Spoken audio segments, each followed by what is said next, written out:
This is my head-to-toe assessment video. Before beginning a head-to-toe assessment, you should ensure that you wash your hands thoroughly. When you are done seeing a patient, you should also wash your hands again. When beginning the assessment, you should introduce yourself to the patient. Hi, my name is Mara, and I will be your nurse today. Hi, Mara. We're going to start off with the vital signs, which I don't have the equipment for, so before we did this, I took them. His temperature was a 98.6, his blood pressure was a 120/70, and his pulse was a 76. What is your name? Sean Gallagher. And your date of birth? 8/14/79. Doing those two patient identifiers, make sure that you are conducting the interview with the correct patient. We're going to start off with a neurological exam. The point of this exam is to make sure that the patient is alert, check his level of consciousness, make sure that he's answering questions appropriately. Do you know what today is? Friday, April 19th, 2013. Great. And do you know what time of day it is? 1 p.m. Great.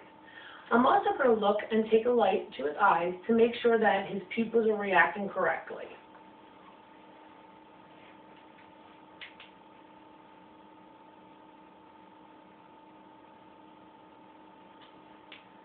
Great.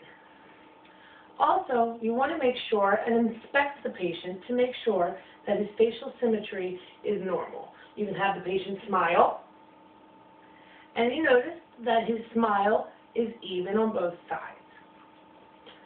Next, I'm going to do a cardiac exam. I'm going to do this by listening to his heart sounds through the stethoscope.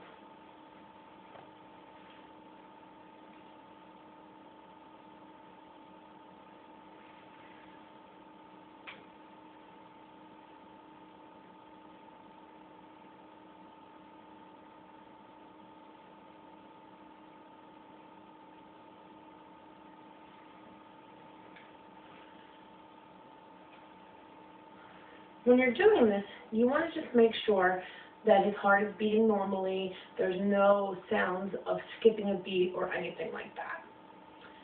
After the cardiac part, you want to make sure that the respiratory part everything is up to standard.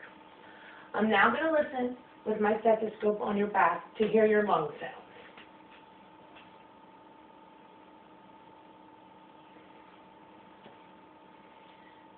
Could you take a deep breath in for me, please?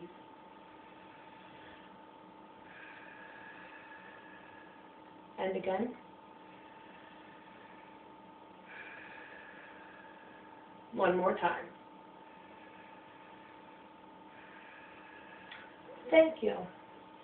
His breaths are unlabored and they're also even. There's no sounds of wheezing or crackling in his lungs. After the respiratory exam, we're going to want to do a genitourinary exam.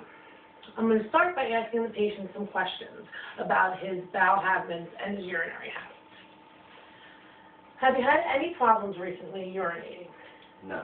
Any changes in urination, more frequent, less frequent? No.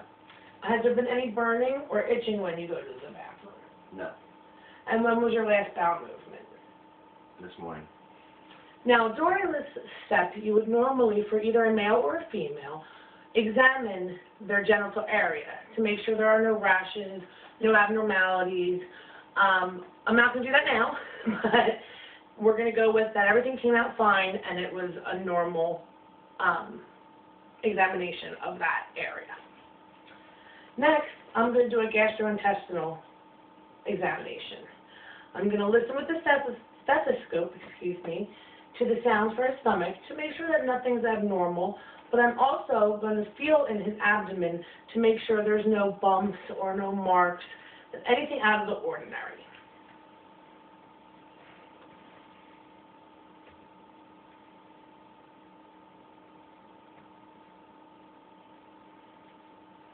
And now I'm going to listen.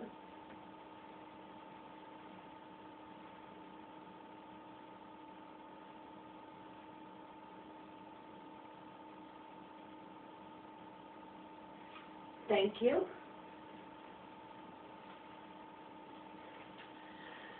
Next, I'm going to make sure that his skin that is the normal color and texture. I know just from doing the part of the physical exam I have already that his skin is warm. And have you noticed any new markings or bruising on your skin? No. I want to check your legs for edema. Could you lift your legs for me? Great, there's no swelling, there's no markings. His skin is moist, it's not dry.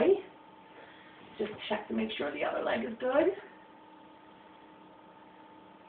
Great, same with that leg. Can I see your arm? He has no discoloration of the skin. His nail beds are pink. And again, his skin is not dry. And you just want to check to make sure that the other hand is the same as the one you checked before. Great. And that will conclude my head to toe assessment.